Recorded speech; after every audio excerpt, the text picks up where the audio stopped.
children. I found out that he was not biologically related to any of these children. Yes.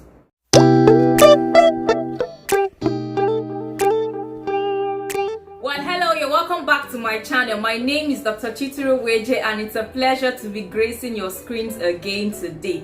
Today we're talking about something very, very important that's making the rounds on social media lately.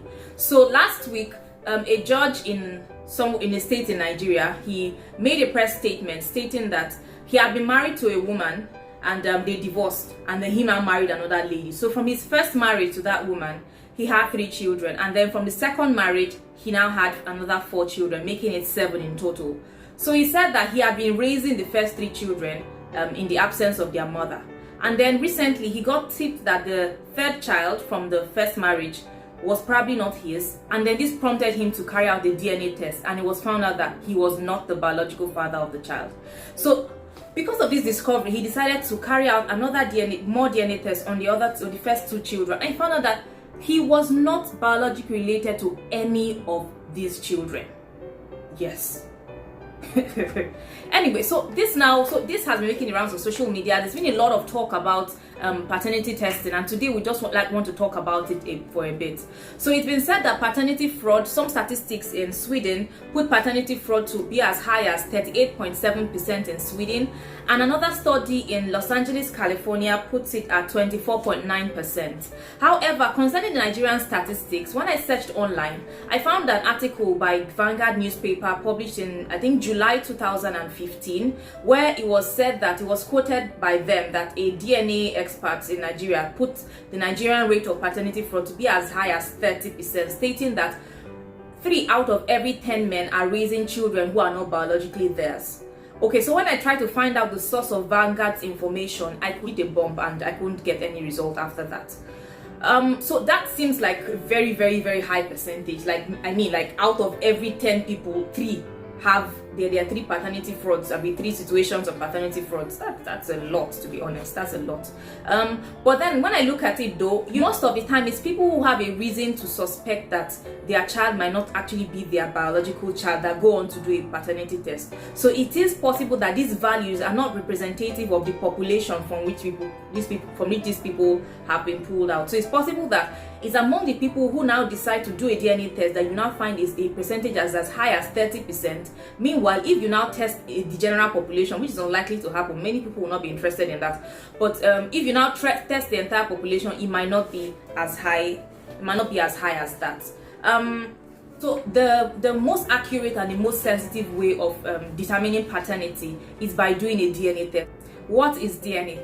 DNA is a molecule called deoxyribonucleic acid. So DNA is the recipe from which a human body is being cooked. So if you're going to be eating, if you want to bake like this very sumptuous, moist, delicious, decadent chocolate cake, you need a recipe for that. So it's the recipe that tells you what you're going to add, what you're going to remove, how long it will be there in order to create the chocolate cake that you like, which is my favorite actually. I love chocolate cake. So that is basically what it is. DNA is the recipe that creates you. DNA is the reason why you have the color of hair that you have.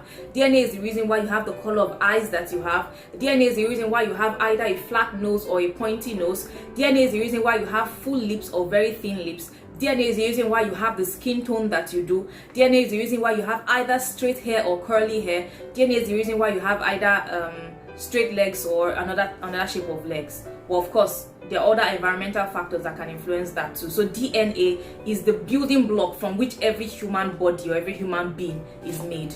So this DNA is now, so basically what is being done is that the DNA from the child is matched with that of the father, and it can tell you to a high degree of precision, 99.999% can tell you to a high degree of precision whether or not a particular father is actually the biological father of the child in question. And how is this being done? So basically, DNA is contained in every cell in the human body. So it's contained in your brain cells, your eye cells, your skin cells, your mouth cells, your heart cells, your liver cells, your leg cells, your skin cells. So what is usually being done there? So basically, you just get to collect a sample of cells from any part of the human body, and you can carry out this test. So one very common way is by carrying out a swab. So basically, a swab stick is put into the mouth and rubbed on the inner walls of the mouth for about 10 seconds, and then this is now put in a container and then sent off to the lab for testing. Other tissues that can be collected and DNA test done with would include blood and even hair as well. So your hair and your blood can also tell us what lineage you are from. There are different reasons why somebody might want to carry out the DNA test to confirm paternity, and there are two major reasons why. One is for something called peace of mind testing and the other is for legal purposes. So peace of mind testing is where a man or a parent has questions as to whether or not this child belongs to them, and as a result of that, it causes them some sort of anxiety, and it's like an unanswered question in their hearts. So in order to just have that peace of mind that this child is really their biological child, they could do a DNA test. And so there are also legal reasons why DNA testing can be done, one of which could be for purposes of child support, social welfare, adoption, immigration, and other things like that. There can be reasons why DNA testing will be done. So some factors that have attributed to being causative agents for paternity fraud will include 1, infidelity, 2, adultery, 3, lack of proper family planning or contraception, and lastly, mix-ups. So mix-ups can very rarely occur in health facilities where one child that belongs to couple A is given to couple B as their own child. So in that case, there could be a mix-up, and then when you do a DNA test, that can be resolved. So DNA is so sensitive that, as I mentioned earlier, it can tell you to a precision level of 99.999% that a particular parent is the father or the mother of a certain child. However, when you have identical twins, what do you now do? Because identical twins have basically the same genes. So if one person is dark, the other one is going to be dark, the same shape of nose, the same shape of eyes, barring some accidents and environmental factors that can affect their lives. They basically have the same genome. So for cases of identical twins, it might be difficult to tell whether it was twin A or twin B who actually fathered the child. So I read that in a trial in Brazil, two men who were a set of identical twins were ordered to both pay child support towards a child because the court could not determine whether it was twin A or it was twin B that actually fathered the child. So I found that to be quite interesting and very funny, really. But then I'm thinking, okay, so for the most part, it's very likely that it's just one of them that had sexual or physical relations with the woman. So why isn't the one who did it why isn't he owning up? Because the only person who actually knows the truth as to whether or not he fathered the child is he himself and his brother, assuming two of them did not have physical relations with the same lady.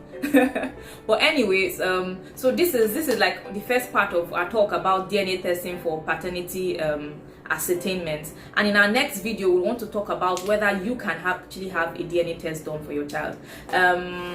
If you like this video, please give it a like, and if you like to see more content from me, please subscribe to my channel and share this video with your friends, village people, and let them come and get to learn more about DNA testing for paternity ascertainment. It's a pleasure to have you here. I'll see you in my next video. Bye.